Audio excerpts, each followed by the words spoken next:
Hello good morning guys. तो मैं এতিয়া টোপনিৰ পৰা উঠিছোঁ। টোপনিৰ পৰা উঠি এতিয়া মোক হাত ধুম, তাৰপিছত গা ধুম, ফ্ৰেছ হ'ম, দাঢ়ি কাটিম, মস্তু অলপ বঢ়িয়া বনাম। চুলিকেইডাল লম্বা হৈছে, চুলিকেইডাল কাটিব লাগিব দুই দিনমানৰ পিছত, কাৰণ এই ঈদ আহিছে, বকৰা ঈদ আহিছে। তো এইটোৱে হৈছে মোৰ ৰুম। মোৰ ৰুমটো সৰু, বেছি ডাঙৰ নহয়। এতিয়া উঠিছোঁ মাত্ৰ। চেহেৰা ছবি বেয়া হৈ আছে। এইখনে মোৰ বিচনা, দেখাত কেনেকুৱা হৈ আছে চাওঁ, জংগ মংগ।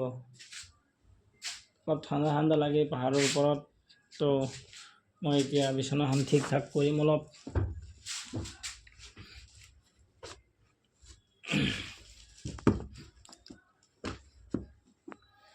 এতিয়া গাৰু এতিয়া অলপমান চাফা কৰিব লগা হৈছে আৰু ধুব লগা হৈছে। তো ৰাতি শুই থকা যায়তো, শুই থাকিলে অলপ বিচনাখন বেয়া হয় বাগৰ সলতে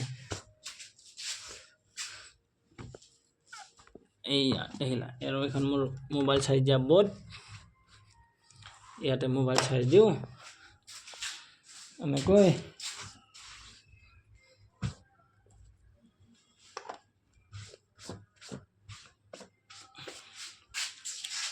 কিন্তু কাপোৰ চাপোৰ মানে কেনেকৈ থাকে গমেই নাপায় চা।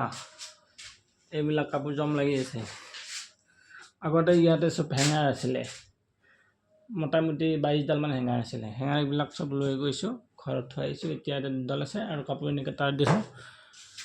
আৰু ইয়াতে পানীৰ বটল, ইয়াতে কলগেট, ব্ৰাছ, তেল এইবিলাক আছে, ধূপ। তাৰপিছত এইবিলাক মোৰ ভাত খোৱা কাঁহী। আৰু এডাল কমেণ্ট কৰিবাচোন কোনে কোনে জানা এডাল কি বস্তু। কিন্তু বহুত দিন মই ইছ্যু কৰা নাই, থৈ দিয়া আছে। ভুল লাগিছে অলপ। কি বস্তু এডাল ক'বা, চাই লোৱা ভালকৈ। আৰু এইখন বিচনা আছে মোৰ লগৰজনৰ। সি মানে উঠিছে, উঠি কিনে ৰাতিপুৱাই ওলাই গৈছে, বিচনাখন ভালদৰে ঠিক কৰাও নাই। এইটো প্ৰেছ মানে ইস্ত্ৰি, কাপোৰ ইস্ত্ৰি কৰা এইখন বৰ্ড। আৰু এইখন আমাৰ পাংখা ষ্টেণ্ড ফেন, মানে চিলিং ফেনখন বেয়া হৈছে। চিলিং ফেনখন বেয়া হ'লে ঠিক কৰা নাই বহুত দিন হ'ল, সেইকাৰণে এইখন লগাইছোঁ। এইখন লগাই দি চলিয়ে থাকোঁ। তো ঠিক আছে গাইজ, আজিলৈকে বেছি ভিডিঅ' নকৰোঁ। ৰুমটোৰ বিষয়ে এইখিনিতে কৈছোঁ। তো এতিয়া মই যাম বাথৰুমত, অলপ ফ্ৰেছ পাতি হ'ম, হৈ দে আৰু গা পা ধুই দাঢ়ি চাঢ়ি বনাই বঢ়িয়াকৈ নাস্তা কৰিম। তো ইমানতে আজিলৈকে বাই বাই। আৰু যদি ভিডিঅ'টো ভাল যদি লাগে, আৰু যদি আগলৈকে ভিডিঅ' দি থাকিব লাগে, তেনেহ'লে ভালদৰে কমেণ্ট কৰিব, লাইক কৰিব। বাছ ইমানতে আজি। চোৱা, আমাৰ ল'ৰা মানুহৰ জীৱন। আমি ৰুমত এনেকৈ থাকোঁ, কি কৰিম। মানে ঘৰৰ দৰে ডিচিপ্লিন বস্তু নহয়, কাৰণ আমাৰ সময়বিলাক কেনেকুৱা কাম বনত ওলাই গুচি যাব লাগে, জল্দি উঠি ডিউটি পটককৈ যাব লগা হয়। সেইকাৰণে বস্তুবিলাক কেতিয়াবা ডিচিপ্লিন কৰিব নাপাওঁ। তো আৰু মই গা পা ধুই ঠিক ঠাক হৈ কিনে বিচনাত বহি আছোঁ নাস্তা পানী কৰি। চোৱা, মোৰ বিচনা এনেকৈ ভালদৰে পাৰি কিনে গাড়ী চাড়ী ঠিক ঠাক কৰি মই এতিয়া ড্ৰেছ পাতি কৰি বহি আছোঁ। তো এয়া মোৰ গাড়ী, কিন্তু গাড়ীৰ কভাৰকেইটাও ধুব লগা হৈছে। আৰু এই মোৰ বাহিৰৰ পৰিৱেশ চোৱা।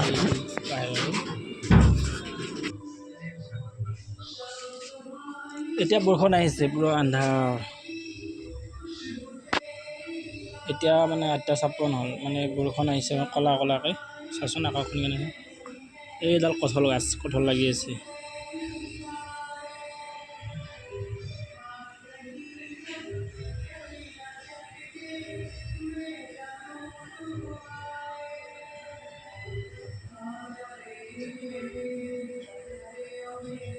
এয়া হৈছে আমাৰ ল'ৰা মানুহৰ জীৱন। আমি এনেকৈ ৰুমত ৰাতিপুৱা উঠি ৰুম ঠিক ঠাক কৰিব লাগে, নিজে পিন্ধা কাপোৰ কানি ধুব লাগে, ৰুম চাফ কৰিব লাগে, টাইমত ডিউটিত যাব লাগে, ডিউটিৰ দিনটো ঘূৰি আহি ৰাতি আকৌ অকণমান টাইম শুই আকৌ ৰাতিপুৱা উঠিব লাগে। ল'ৰা মানুহৰ জীৱন মানে কি, ঘৰত থাকিম বুলি থাকিব নোৱাৰোঁ, পইচাৰ অভাৱ, কাম কৰিবও লাগে, কাম নকৰিলে ঘৰ নচলে, পইচা পাতি নাপাব। এইটো চোৱা, মোৰ বিচনাখন ঠিক ঠাক কৰি মই বহি আছোঁ এতিয়া। আৰু এইটো মোৰ গাৰু মানে 3টা গাৰু আছে, এটা সৰু গাৰু, 2টা ডাঙৰ গাৰু। বস্তুবিলাক অলপ ডিচিপ্লিন কৰা হোৱা নাই, ডিচিপ্লিন কৰিম আৰু। এইটো মোৰ ৰুমৰ পৰা বাহিৰৰ ফালে চোৱা এতিয়া এই ৰুমৰ পৰা ওলাই এইপিনে বাহিৰৰ ফালে ওলাই যাওঁ আৰু এইফালে মোৰ বেক চাইড এতিয়া বৰষুণ আহিছে পাহাৰত ডাউন জেগা আৰু এইবিলাক গছ এতিয়া মানে ধুনীয়া আঠটা চিনাৰী চাপৰ আৰু মানে বৰষুণ আহিছে ক'লা ক'লাকৈ ভাল লাগে। এতিয়া বৰষুণ আহিছে, আন্ধাৰ হৈ এইডাল কঁঠাল লাগি আৰু আছে। এডাল কঁঠাল গছ, এই কঁঠাল লাগি আছে। সময় ৰাতিপুৱা, ৰ'দ নাই গুৱাহাটীত, বৰষুণ টাইপ আহিছে, আন্ধাৰ হৈ। আজিলৈকে ইমানতে, বাই বাই।